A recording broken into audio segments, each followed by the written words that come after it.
I just finished a biography on P.T. Barnum, and I'm about to watch The Greatest Showman for the first time, which I'm sure is going to be nothing like his actual life, but I love musicals, so here we go.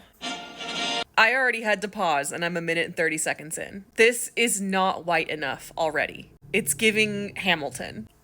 Now I'm on Baby Barnum. Barnum was not that poor. He was by no means rich when he was young. Like, he was never hungry. In fact, he ate pretty lavishly. His father just wasn't very nice. The hole in his shoe. No. He had like an okay childhood. They're also calling him Phineas. He didn't go by Phineas. He went by Taylor. His grandfather was Phineas. More specifically, he went by Tale. T-A-L-E. I'm sorry, what's happening? Is his dad like a tailor going to a rich person's house?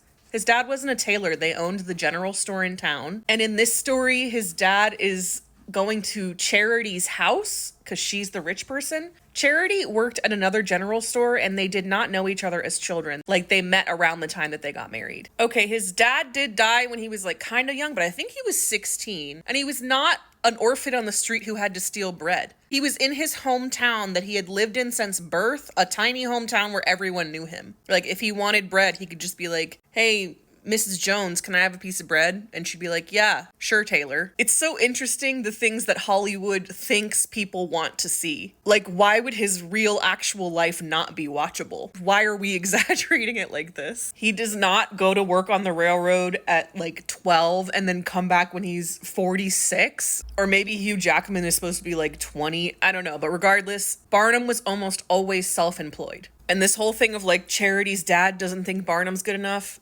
No, it was Barnum's mother who didn't think Charity was good enough. This was not a rich woman. This was like similar class. And Barnum actually got married to Charity in secret because his mother disapproved so much. Okay, so now we're in New York City. Is he supposed to be like an accountant for like a shipping firm? As far as I read, that never happened. He was kind of always a hustler and he made a little bit of money and he flipped a business. I think it was a bar. I think he opened a bar and flipped it, sold it in like 6 months. And his uncle had a townhouse in New York and he was like, hey, if you do that again, you can just live in my townhouse for free. So far, the only thing that's accurate is that he was a little bit of a prankster as a child. All right, so he goes to a bank to get a loan and he lies and says that he put up collateral of ships that are at the bottom of the sea. He did go to the bank and he did ask for the loan, but he put up real estate he already owned because his family gave it to him because he wasn't poor. Also, in this bank lobby, I think he just met Charles Stratton, the little person that he met when he was 4 years old, when Charles was 4 years old. He didn't meet him as a middle-aged man in a bank. I do not think Charity would be fond of the way this woman is dressed. I'll just say it like that. All right, so now he's at Charles's house. I guess Charles is 22 when they meet in this movie, and Charles's mom is embarrassed of him. Not true. It was Charles's father who was embarrassed of him. Charles's mother was fine. I see we're skipping right over Joyce Heth and all the other scams he pulled. I do appreciate that they put the line in that's like, they're already laughing at you. You might as well be paid to be laughed at. Which that kind of was how Barnum was. This scene where all the living curiosities are like being beat up on the street and like spit at by the people. Again, why does Hollywood have this like they have to be at the bottom of the barrel type mentality to make the story interesting? These were celebrities. These were very popular people in New York City. Isn't that more interesting of a story than them being like kicked and spit at? Okay, this theater critic, Mr. Bennett, he did have a lifelong rivalry with this man. He didn't remake the ruins he and Charity used to play in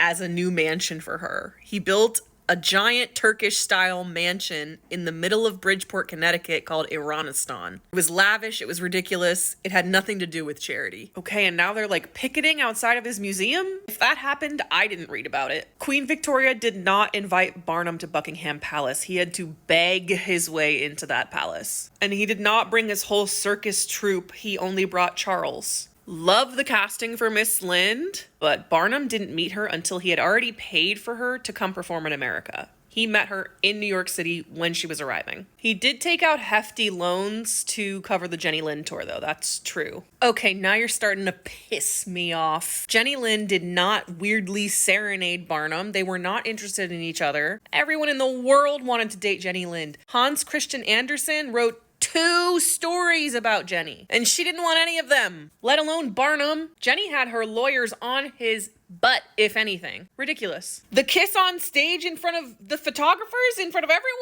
It's the 1850s. Are you crazy? He's married. Get out of here. PT wasn't there for any of the 5 fires that his business suffered, but it's making me wonder if Zendaya's character is actually based off of Anna Swan, because Zendaya's name in this is Anne. Anna Swan was a white giantess. She was extremely tall, super smart, but when the first fire happened, Anna got trapped because she couldn't fit through any of the exits. And actually the whole circus crew banded together to save her because they were like a found.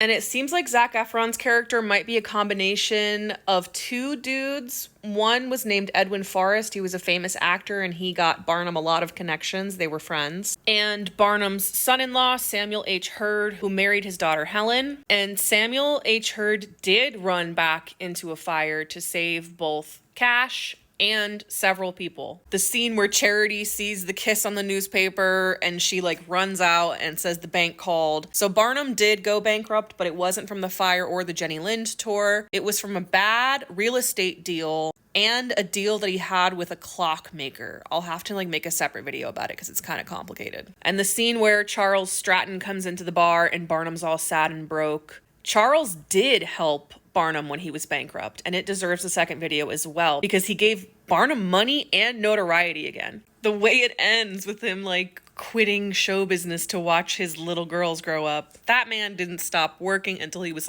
in the grave, and his daughters were 40 and 50. Not to yuck anyone's yum if you enjoyed this movie, but it was nonsense. Total nonsense. Also, did they ADR the lines for Charles Stratton's actor? I don't know. It was really bizarre. To say that this is loosely based on his life is a huge exaggeration. It's so weird the tropes Hollywood insists on keeping.